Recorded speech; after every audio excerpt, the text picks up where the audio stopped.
à toutes et à tous, très heureux de vous retrouver. On fait une petite mise à jour puisque donc 31 mars égale clôture mensuelle et trimestrielle ce soir. Journée assez intéressante et on va parler des indices et donc très rapidement des cryptos derrière, même s'il n'y a rien de bien intéressant à dire sur ce secteur-là. Ce qui m'intéresse particulièrement ce matin, c'est le DAX parmi les différents indices boursiers. Je vois que l'Europe, après avoir surperformé, on le voit assez clairement dernièrement, c'est-à-dire que depuis le dernier sommet de marché du S&P 500, on a une surperformance, poursuite de la tendance haussière des indices européens et des secteurs défensifs américains, plutôt industriels, qu'on retrouve ici avec YMM, qui est le Dow Jones. Donc voilà, et le S&P lui complètement flat, qui joue un peu le juge de paix entre tout ce merdier, et puis les secteurs ici, plutôt poussifs de ces derniers mois, qui se prennent une douillasse, donc plutôt le Nasdaq le plus baissier, etc. etc. Au niveau des secteurs, toujours pareil, un secteur énergie qui reste en suspens, mais qui s'est pris une douille lui aussi, comme prévu, avec le repli du WTI, et à mon avis, repli qui n'est pas prêt de s'arrêter. Le secteur financier qui est sous pression ces derniers jours, et qui m'intéresse particulièrement dans l'idée du jour, que je vais mettre en exécution sur certaines zones graphiques. Donc aujourd'hui, pour moi, ça va être DAX et secteur financier. Je ne sais pas exactement sur lequel je vais taper, ça dépendra des signaux, et je prendrai peut-être même les deux. Mais le DAX m'intéresse, donc en reverse, alors là c'est pour les expérimenter. On est sur une zone technique qui m'intéresse et je vais vous la présenter. Sur le secteur financier, ce qui m'intéresse, c'est le fait qu'on est positionné ici sur des stratégies exploitables par les plus débutants d'entre vous, c'est-à-dire des troisièmes bornes de range. On voit bien ici la pattern. Alors évidemment, à aller trouver le time frame de référence, mais on voit bien ici qu'on a cassé le mouvement haussier, on vient chercher les replis. C'est donc très intéressant. Si jamais on devait avoir une poursuite haussière des indices, post-clôture trimestrielle, une petite espèce d'euphorie, je pense que le secteur qui en profiterait le plus, ce serait un rebond du secteur énergétique avec un rebond du pétrole pour aller peut-être chercher la zone des 63 $, qui est une zone hyper vendeuse. Donc si j'ai pas de signaux aujourd'hui sur les troisièmes bornes du secteur financier, j'attendrai une troisième borne sur le secteur énergie pour réappliquer la même stratégie, et je suis même prêt à le faire over week-end ici dans ce cas de figure. Donc si jamais aujourd'hui ça bourre et que demain également on continue pour essayer de terminer ou de commencer du coup le mois d'avril sur une note positive, dans ce cas-là j'abandonne l'idée de vendre le secteur financier s'il ne produit pas de signaux et qu'il va faire un nouveau sommet historique. Et dans le cas où évidemment dans ce cas-là on a un repli globalement haussier de tous les indices, je taperai demain sur le secteur énergétique sur la même zone de troisième borne. Ici troisième borne vendeuse, donc je vendrai dès 61%. Bon, je vais vous présenter un petit peu tout ça. Donc le principe étant derrière, soit de vendre l'indice sectoriel, c'est de loin encore une fois la solution la plus simple pour ceux d'entre vous qui manquent un peu d'expérience. Sinon l'objectif ici c'est de mettre en place des stratégies de gestion, c'est-à-dire d'aller chercher à l'intérieur du secteur énergétique des valeurs qui présentent des risques de ratio rendement plus intéressants, c'est-à-dire qui sous-performent eux-mêmes l'indice en proposant des signaux de vente. L'indice étant donc le référentiel qui vous propose le timing et d'entrer dans ce cas-là sur une valeur avec ce qu'on appelle un bêta plus fort, c'est-à-dire qu'elle proposera normalement une volatilité supérieure à son indice référent. Bref, donc essayez de taper plutôt à mon avis sur le fait que l'Europe s'est bien chauffée et qu'on est aujourd'hui sur des zones très intéressantes, le DAX ayant totalement éclaté la zone des 14 002 qui était la précédente résistance que je travaillais. On est aujourd'hui sur les extensions en fait de ces cassures, je vais vous montrer tout ça. Si vous vous mettez en daily, toujours pareil, stratégie des breakouts. On voit bien ici qu'un breakout a été réalisé suite à une zone de squeeze. En fait, la zone de résistance a été squeezée, débordée. En soi, elle était quand même assez évidente, voire un peu trop. C'est ce qui me gênait dans ce scénario-là, parce que c'était tout simplement l'extrapolation des trendlines. Donc voilà, le marché s'en extrait pour montrer sa puissance. On est toujours, encore une fois, dans un schéma haussier. Donc il n'était pas ici question de chercher d'autres trades que des trades en reverse, donc trades pour expérimenter.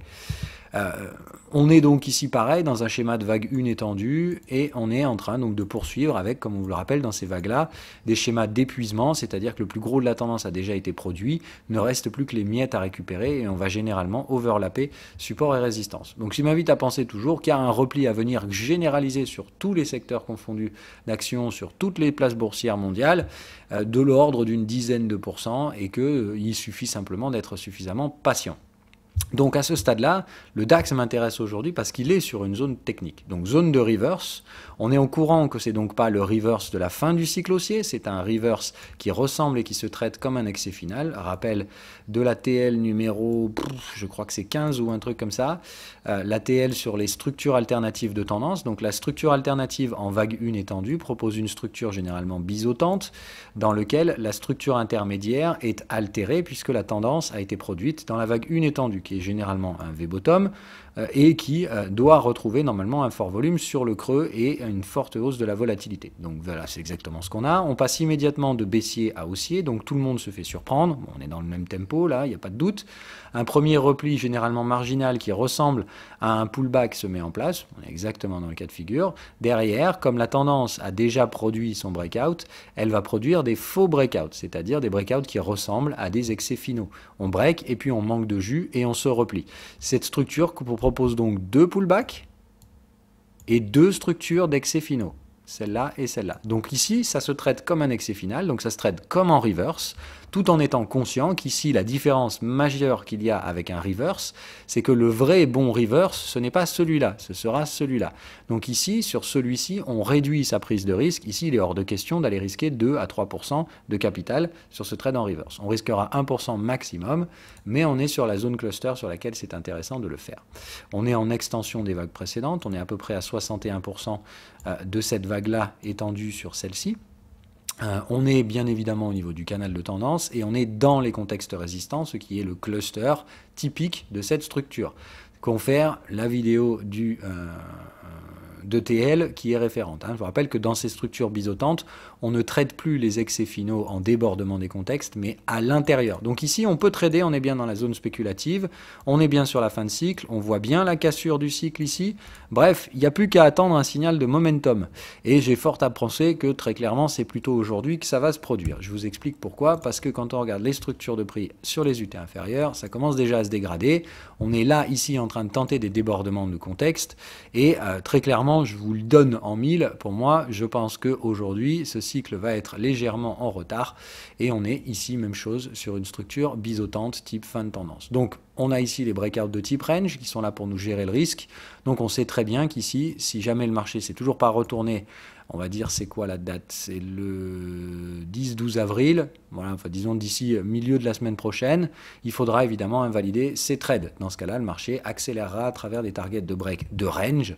Donc pour moi, la gestion du risque, c'est ce niveau-là. J'attends tout simplement une bougie baissière. Et à ce niveau-là, tout triangle baissier, pour moi, sera un signal de vente.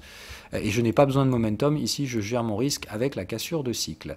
Voilà, donc le principe étant donc une position de taille modérée pour les expérimenter, puisque à condition d'avoir un vrai gros signal, si on a un exit, je serais peut-être chaud pour même mettre 1,5 voire 2% de capital, mais il faudra rester assez limité. Vous voyez la taille du canal de tendance, ça veut dire que les stop-loss sont assez serrés sur ces tailles de position-là. Il n'y a pas besoin d'être très gourmand quant aux prises de risque.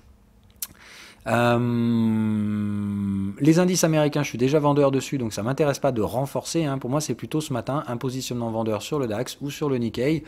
Nikkei qui est quand même très faible, mais donc je préfère effectivement à ce jeu-là le DAX, qui dans le cas d'un repli généralisé des marchés actions, fera partie du lot, et il ira chercher comme ses collègues probablement les mêmes zones d'overlap. Donc je pense qu'en termes de risque pris en reverse, il y a un rendement supérieur à viser aujourd'hui sur le DAX.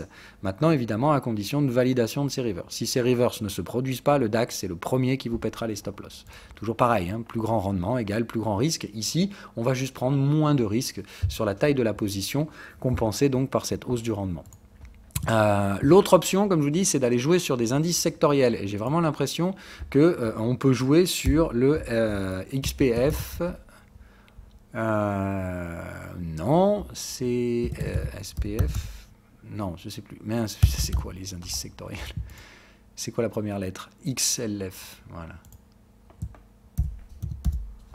Ok, donc jouer par exemple sur le secteur de base, celui qu'on peut jouer, le Select Sector SPDTR, SPDR. Donc ça, celui-là, il y a certains brokers qui le proposent. Par exemple, ActiveTrade, pour moi, le propose. Donc je vais l'utiliser sous cette forme très probablement. Le principe étant donc de trouver le time frame de référence qui proposera le trade. Ça me semble être une troisième borne de type 15 minutes ce matin.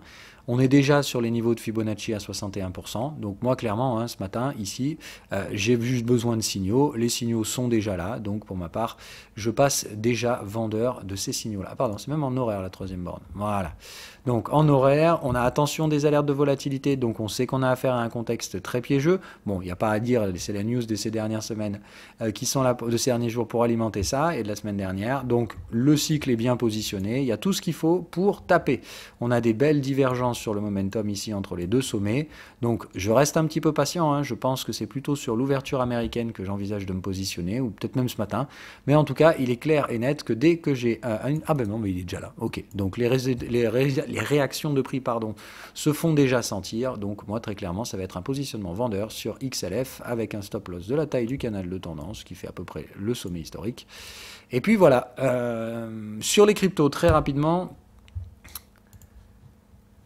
Écoutez, pas de grande nouveauté, on travaille la zone de résistance de la semaine, les 59 000. Pour l'instant, pas de signaux inquiétants, on va pas se mentir, ça reste le one shot. Donc attention encore une fois dans ce type de marché-là au débordement one shot, même si normalement dans ce type de marché, comme je vous le disais hier dans la live room, on a statistiquement parlant plus de chances de faire les vagues en deux temps, comme on l'avait fait ici et comme on le fait à la baisse. Voilà. Bon, maintenant, attention, c'est une structure de base de type héliotiste. Donc vous savez que l'héliotisme, moi dans les ranges, je déteste utiliser ça avec beaucoup trop de précision, tout simplement parce que c'est le point faible de l'héliotisme, d'essayer de donner du sens au chaos. Donc le principe étant, on ne se prend pas la tête, si ça doit bourrer en ligne droite, ça bourre en ligne droite. Maintenant, on n'oublie pas le cluster sur lequel, à condition de signaux, il faudra passer en reverse pour les expérimenter ou en prise de profit pour les autres, sous condition de signaux. Vous déclenchez la taille de profit, la prise de profit en fonction du signal. Si les signaux sont de type exit, etc., il faut vraiment sortir un tiers des positions, sinon on reste modéré de l'ordre d'un quart, etc. Et il ne faut pas être sur baissier dans ces stratégies-là.